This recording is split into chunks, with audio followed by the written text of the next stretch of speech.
esta semana, la tertulia de Radio Sefarad.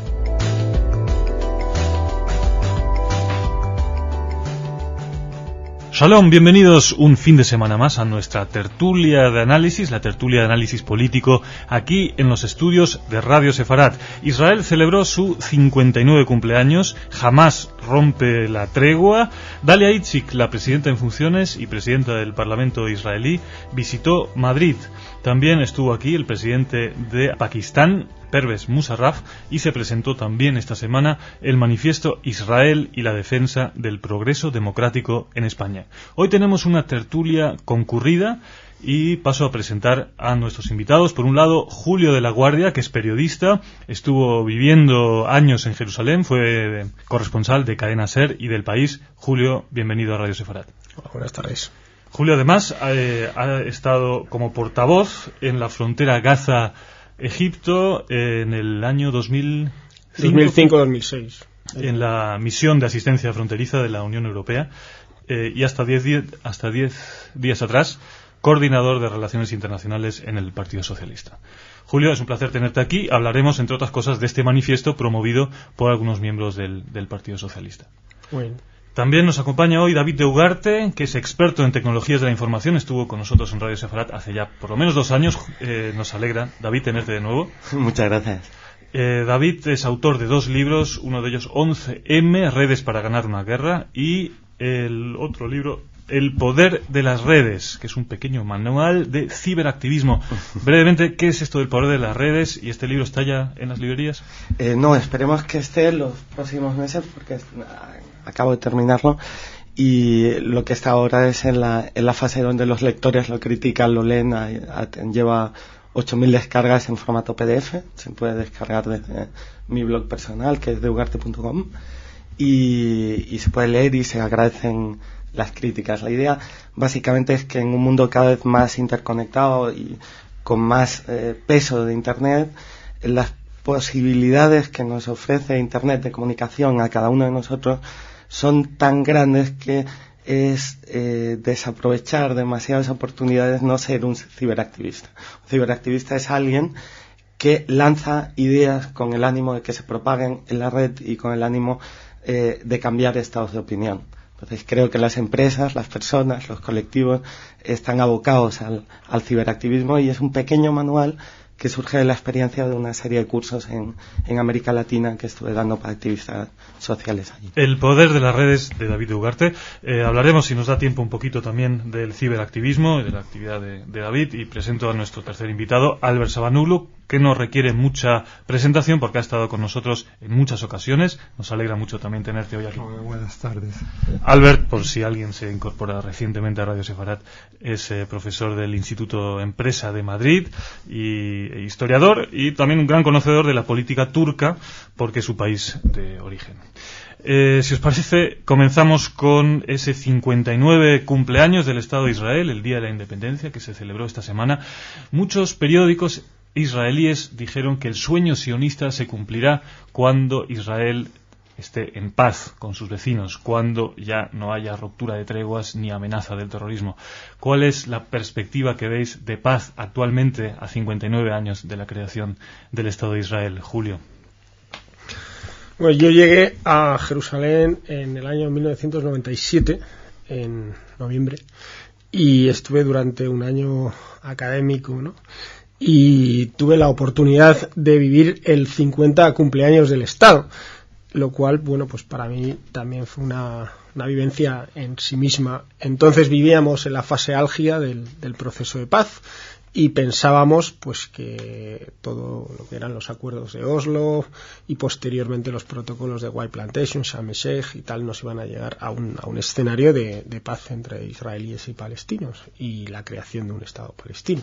Entonces, bueno, pues de repente aquello con la intifada se vino abajo, nos dimos cuenta de que había sido pues un espejismo, y la verdad es que 9 años después de esa fecha en la que ya digo que vivía aquel 50 aniversario del Estado, pues es muy difícil, ¿no?, de poder prever en qué dirección vamos a ir, ¿no? Se habla, por un lado, por parte israelí, de un gobierno débil que no puede asumir compromisos, pero por otro lado también tenemos el hecho de que es un gobierno liderado por una organización como Hamás, que no está dispuesta a renunciar a sus principios que son totalmente incompatibles con un vecino Israel en paz. David, ¿cuál es tu visión del tema? Pues mira, personalmente lo que creo que muchos llevábamos años esperando y que esperábamos que la política israelí de los últimos años finalmente detonara era una guerra civil palestina que decantara claramente cuál era el mapa del poder en la ANP. Y lo que estamos viendo es que esa guerra se está dando, esa guerra civil palestina, que tiene que aclarar y por lo tanto fijar cuáles son las oportunidades reales, se está dando de un modo mucho más lento, mucho más larvado, es casi una combustión sin oxígeno, ¿no? Y creo que esa es la base fundamental de la incertidumbre, lo que pasa al otro lado del muro, ¿no? Y que mientras eso no se decante veo bastante difícil. De todas formas, en el contexto del 50 aniversario de un Estado, llamado un Estado tan particular, ¿no? como es el Estado de Israel, pues bueno, prácticamente ningún Estado sus 50 primeros años de vida han sido pacíficos, ¿no? Si coges la historia de Estados Unidos o de cualquier estado del siglo XVIII aquí, hay que esperar unas cuantas décadas y no siglos. Yo creo que siempre tendemos a mirar la perspectiva histórica dando mucho más valor a los años más cercanos. Hay una relación marginal de sustitución ahí curiosa, ¿no? Sí. Yo quiero añadir de lo que he visto por la prensa israelí, los análisis sobre los primeros 59 años no solo se hacen respecto a si hay paz o no, sino que hay mucha gente que está estando ahora mismo un poco desilusionado por cómo ha ido la dinámica del Estado de Israel en general, ¿no? Cómo es su situación ahora, cómo era el sueño inicial, independientemente de lo de la guerra o no. Cómo era el sueño inicial y a dónde estamos ahora, ¿no? Sí, mantener vivo, ¿no? El espíritu de los pioneros. Se habla mucho de eso en Israel. Se habla mucho ahora, sí. Cosa que a lo mejor hace 10, 15 años no era un tópico así muy así, sí, importante, ¿no? Estuvo Dalia Itzik aquí, como decía, presidenta en funciones y presidenta del Parlamento israelí. Julio de la Guardia estuvo en el Congreso de los Diputados, en la sala de columnas, donde dio una conferencia organizada por la Asociación Solidaridad España-Israel. Julio, ¿puedes quizás resumir en algunas palabras cuál fue la visión de Israel que dio Dalia Itzik y tal vez también si hizo referencia a España y las relaciones entre España e Israel? Bueno, en primer lugar, yo creo que el mero hecho de que la presidenta de la Knesset y presidenta en funciones de Israel venga a Madrid, venga a España, pues ya es un acontecimiento en sí mismo. Que comparezca como presidenta de la Knesset ante el Congreso de los Diputados, también ella hizo pues una descripción de cómo está en estos momentos la situación, que políticamente es muy compleja, por lo que hablábamos ahora, ¿no? Pues un gobierno de unidad nacional, donde hay una organización como Hamás considerada terrorista en las listas de Estados Unidos y la Unión Europea, y entonces, bueno, pues cuál es el estado de la cuestión política en estos momentos. A partir de ahí hizo una reflexión sobre cómo mejorar las relaciones bilaterales entre España e Israel, y en concreto en el ámbito parlamentario, por ejemplo, pues propuso que se creara una asociación de amistad parlamentaria, que en estos momentos todavía no existe y que a mí me consta que nuestro ministro de Asuntos Exteriores ha intentado impulsar en algún momento, pero es uno de los déficits que tenemos, así como si lo hay en relaciones bilaterales con otros estados, por ejemplo con Turquía o por ejemplo con Rusia, y entonces pues en este caso con Israel no lo tenemos todavía, pero yo creo que la presidenta lo va a promover. Sí, de hecho en Turquía sí que hay una asociación de amistad interparlamentaria entre el Parlamento turco y el Parlamento israelí. Sin embargo, recibió un golpe muy fuerte, dimitieron muchos de sus miembros a base de la guerra del Líbano de este verano. No sé si se ha recuperado, pero ha habido ahí una pequeña crisis. Bueno, también se dice siempre, ¿no?, que las relaciones entre España e Israel, las relaciones diplomáticas, también son de alguna manera rehenes del conflicto. De hecho, la crisis del Líbano tuvo sus secuelas, ¿no?, en esas relaciones diplomáticas. Todos nos acordamos, ¿no?, de los episodios en gran medida considerados desafortunados, ¿no?, del presidente Zapatero con la kefía palestina, también la manifestación en favor, ¿no?, en pro paz en principio, pero convocada por el Partido Socialista, pero que luego no fue tal, no fue una manifestación por la paz, sino claramente partidaria. Quizás esto nos lleva un poco también a tratar el tema de las percepciones, un tema que está siempre también aquí en la mesa de Radio Sefarat, de España hacia Israel. Y David, tú también lo has tratado este tema en tu blog, en tus escritos. En el libro 11M Reyes para ganar una guerra, tú dices, por ejemplo, que una buena parte de la opinión pública y de los medios españoles vieron, por ejemplo, en el 11S el peligro que suponía para sus propios prejuicios. Tú, en gran medida, los prejuicios, ¿tú crees que se están cuarteando los prejuicios que hay en España hacia Israel con los acontecimientos, digamos, de los últimos año y medio? Hezbollah en Líbano, Hamas en la Autoridad Palestina. No, porque creo que informan. Creo que la identidad española está en crisis y que la identidad española se alimenta y se informa de lo más oscurito que tiene conforme la crisis de identidad nacional sigue avanzando. Y lo más oscurito al final, cuando rascas, es el antisemitismo, que está en una dimensión de la mirada española desde siempre. Por ejemplo, el tratamiento de Hezbollah es clarísimo. Es decir, es muy curioso todos los modelos que entran en crisis en aquel momento, ¿no? Por un lado, toda la ocupación del idioma por parte de la prensa progresista, digamos, ¿no? Es decir, cuando nos encontrábamos aquella cosa de que eran los soldados judíos retenidos por militantes palestinos, ¿os acordáis? Eso lo he oído yo, lo he leído en El País, lo he oído en la televisión nacional española. Es decir, de repente nos encontramos con que poco menos que estaban... Eso sí, que yo no en las crónicas de Julio de la Guardia de Jerusalén. Se cuidaba bien de no hacer eso, lo cual lo digo, ¿no?, en descargo, ¿no?, de esa corresponsabilidad. Hay, desde luego, muchas diferencias. Está clarísimo, pero todos leímos con sorpresa eso, y leímos cómo Hezbollah era interpretada en unos términos propios de la época Wilson, casi de movimiento de liberación nacional, y se le atribuían específica, clara o no claramente, o más sutilmente, se le atribuían las virtudes que el leninismo tradicionalmente imputaba a los movimientos de liberación nacional. Es decir, lo siento. Voy a hablar de mi propia experiencia con precisamente algunos leninistas en Turquía.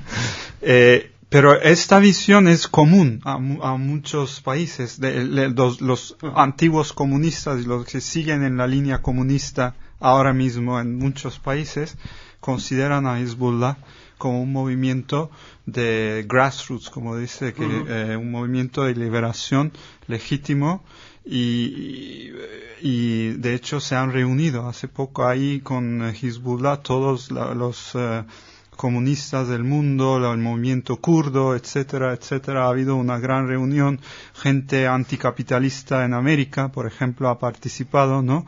Y entonces Hezbollah muestra su otra cara. En una reunión así ha mostrado su otra cara. Nos han contado que, bueno, de religión nada, que había chicas con minifaldas, gente pacifista que ha venido de Estados Unidos, comunistas, todo tipo de una especie de movimiento antiglobalización, pero bajo la especie de Hezbollah, ¿no? Entonces tiene este aspecto también, no sé. Es que para Hezbollah es muy fácil, si parte de unos prejuicios positivos hacia ellos en este lado, sí. Es muy fácil, Hezbollah, en la medida en que es un paraestado, es muy fácil presentar facetas cambiantes a demanda del que está escuchando, pero eso, la política exterior iraní, la propaganda iraní ha sido experta desde el 79, ¿no? Si os acordáis, en Francia, por ejemplo, cuál era el tratamiento que tenían que tenía la Revolución Islámica, sí. Es muy parecida a esto, ¿no? Tanto Julio de la Guardia como David de Ugarte estuvieron el pasado miércoles en el acto celebrado en el Círculo de Bellas Artes de Madrid, en el que se presentaba el manifiesto Israel y el progreso democrático en España. Seguramente nuestros oyentes ya saben de qué se trata, pero lo recuerdo. Es un manifiesto promovido por militantes del Partido Socialista para, digamos, abrir una brecha, o por lo menos para condenar o criticar lo que se llama en el manifiesto ese pesado silencio de la izquierda con respecto a Israel. Lo que os pregunto, bueno, me imagino habéis estado y habéis, supongo, suscrito ese manifiesto, es decir, que habláis desde una posición que no es, es de una posición de izquierda, y os quiero preguntar sobre qué visos de éxito puede tener este manifiesto o cuáles consecuencias va a tener dentro, te lo pregunto a ti, Julio, dentro del Partido Socialista, porque tenemos que decir que por ahora quienes lo promueven son una corriente minoritaria, digamos, que están saliendo del armario, ¿no? Como se decía en el día del acto. ¿Qué va a ocurrir con esto? ¿Qué consecuencias va a tener? Y si también incluso puede tener efectos no deseados, como se ha dicho en la prensa, porque se hablaba de críticas de la política exterior de Zapatero que no explícitamente no figura en el manifiesto, sin embargo se ha interpretado así. Julio. Bueno, en primer lugar yo pienso que es una iniciativa muy interesante que tenga lugar en el seno del Partido Socialista, dentro de la izquierda en general, pero en el PSOE en el particular, porque el PSOE fue el partido que estaba en el gobierno cuando se establecieron las relaciones diplomáticas con Israel en 1986. Previamente había habido gobiernos de la UCD que no lo habían hecho, y la derecha española pues siempre ha tenido una tradición digamos más pro-árabe. Me refiero a la derecha franquista y posfranquista y tal. Otra cosa es que después haya habido también una evolución dentro de la propia derecha española, que yo creo, ¿no?, que es loable, y entonces las posiciones sean otras, pero esa ha sido la tradición. Entonces, que dentro del Partido Socialista se dé una iniciativa de estas características, pues a mí me parece fantástica. Luego, lo que es el texto en sí mismo, pues yo creo que adolece de un problema, y es que por un lado presenta a Israel como la única democracia en Oriente Próximo, que lo es, pero presenta a España como si fuéramos todavía un país en proceso de transición para homologarnos al resto de democracias europeas, y desde mi punto de vista ese proceso ya lo hemos experimentado. O sea, yo no lo veo así. Yo creo que justamente desde el punto de vista español y desde el punto de vista de la izquierda, el valor fundamental de este manifiesto es justamente que viene a decir eso.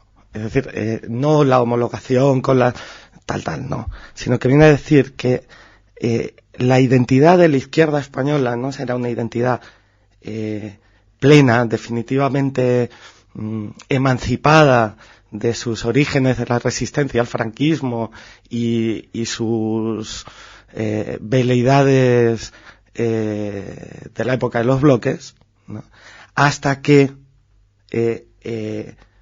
no haga suyo un discurso respecto al Estado de Israel claro, democrático y homologable, eso sí, al de la izquierda democrática en muchos otros países. Yo creo que esa es la clave. Es que creo que en buena parte la izquierda española todavía no ha superado el mundo pre-89 y está en una lógica pre-89, e incluso en la izquierda democrática, en la izquierda dentro del PSOE, hay continuos rebufillos, ¿no?,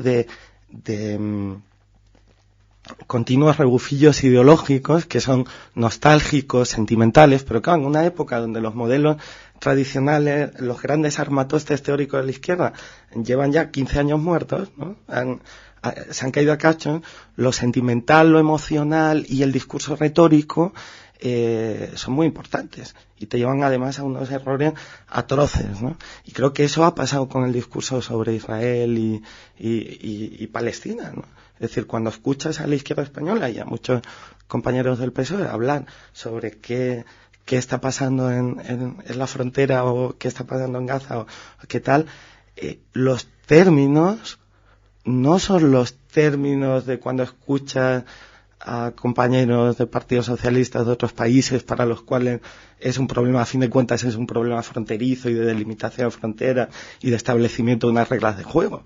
No, es la existencia del Estado de Israel lo que está en cuestión para muchos compañeros del partido. Te doy un ejemplo, y un ejemplo además que me duele especialmente, ¿no? Especialmente cercano, porque forma parte de mi entorno político personal y tal, ¿no? Cuando la guerra del Líbano del verano pasado, un amigo nuestro y muy querido, que es pues Rafael Estrella, actual embajador en Buenos Aires, saca un post en su blog bajo el sorprendente título de ¿por qué los israelíes matan niños? Extremadamente combativo. No era, está el post ahí, lo podemos imprimir y lo leemos. No, pero digo, no era con ironía. Decir, no, en absoluto, era partía así. de una convicción de que había una voluntad de matar civiles y de qué tal, ¿no? Es decir, esto en aquel contexto, ¿no?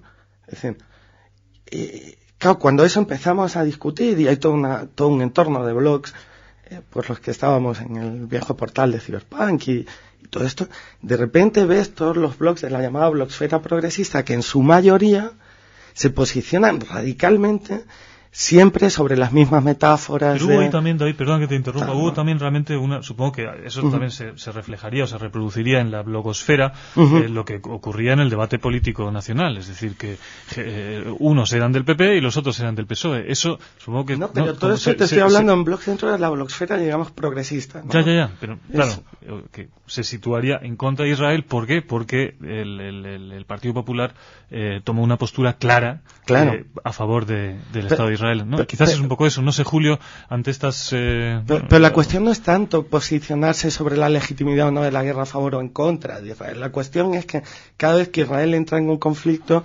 el tema que la izquierda saca a colación es la existencia del Estado de Israel, que es una cosa que no tiene nada que ver.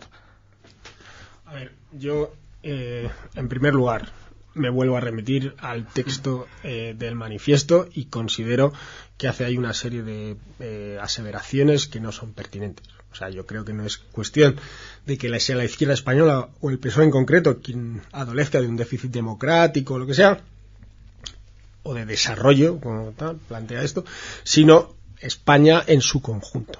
Razón por la cual pues yo no comparto el texto en su actual articulado y tal.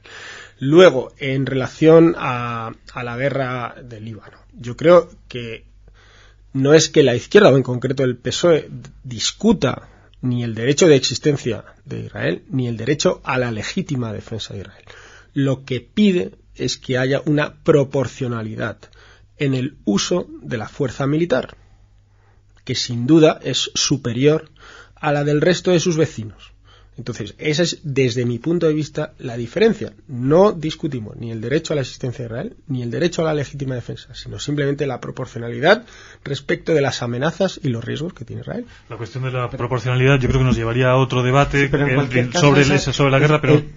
todos los que conocemos el PSOE y la izquierda española lo sabemos, no seamos falsos. Hay una declaración institucional que siempre es ponderada pero escorada, es decir, y luego hay una conversación que tienes con cualquier compañero en cuanto sale de Ferraz y te va a salvar, o en cuanto sale de Santa Engracia y te va a salvar, o en la blogosfera que todos hablamos con mucha libertad, y en esa discusión inmediatamente lo que sale después es una posición de claro antisionismo en la mayoría del partido.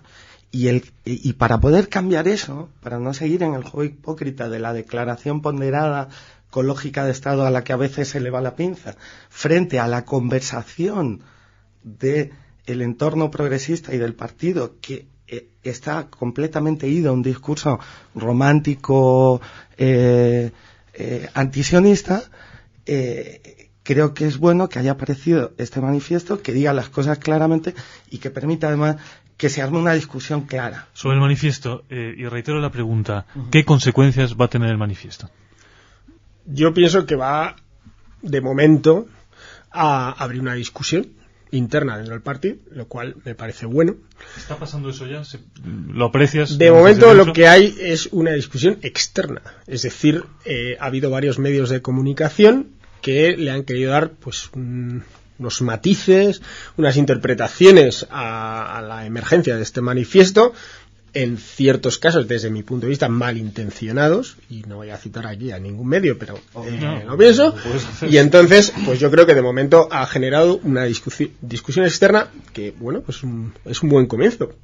Ahora lo bonito sería que en el propio seno del partido, a nivel federal, a nivel autonómico, a nivel local, pues empiecen a darse también esas discusiones, y a lo mejor lo que hace es como el efecto de una piedra dentro de un estanque, y empieza a haber pues una serie de círculos concéntricos, de olas de discusión, que yo creo que estaría muy bien. Yo como mi relación es menos orgánica y no depende de la estructura territorial, sino que en Internet, que es como nos comunicamos y discutimos casi todos en ese entorno, es da igual de donde seas, ¿no?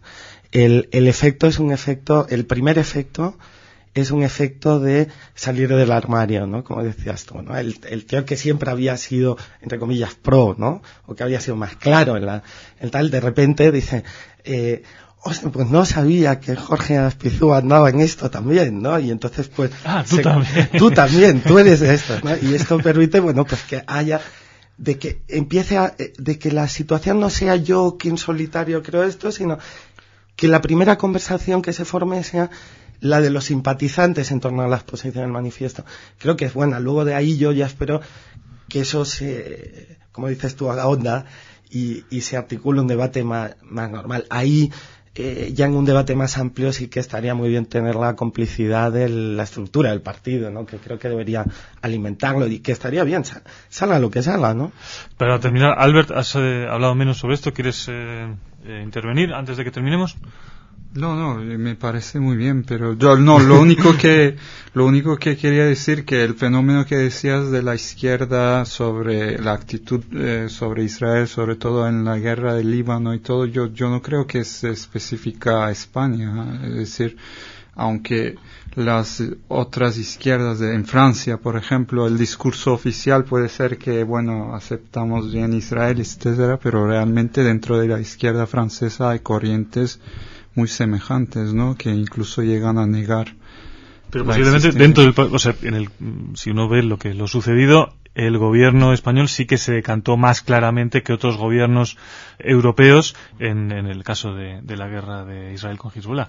En ese caso sí que se puede, digamos, la socialdemocracia europea, ¿no? Es decir, sí, desafortunadamente yo no estaba aquí en aquel momento. Yo estaba viviendo la guerra en Turquía, y fue más o menos lo mismo. Es decir, realmente la reacción en Turquía fue muy fuerte en contra de la guerra.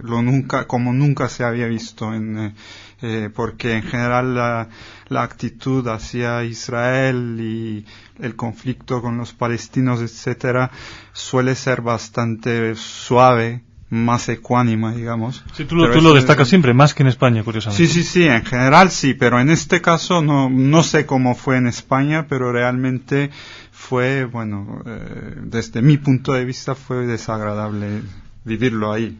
Yo no digo que sea totalmente injusta la reacción, pero fue muy fuerte. Bien, nos hemos pasado el tiempo una vez más. También ha sido una tertulia concurrida, interesante, con tertulios informados, y agradezco mucho la participación aquí de Julio de la Guardia. Muchas gracias y contamos contigo pronto otra vez. Hasta la próxima.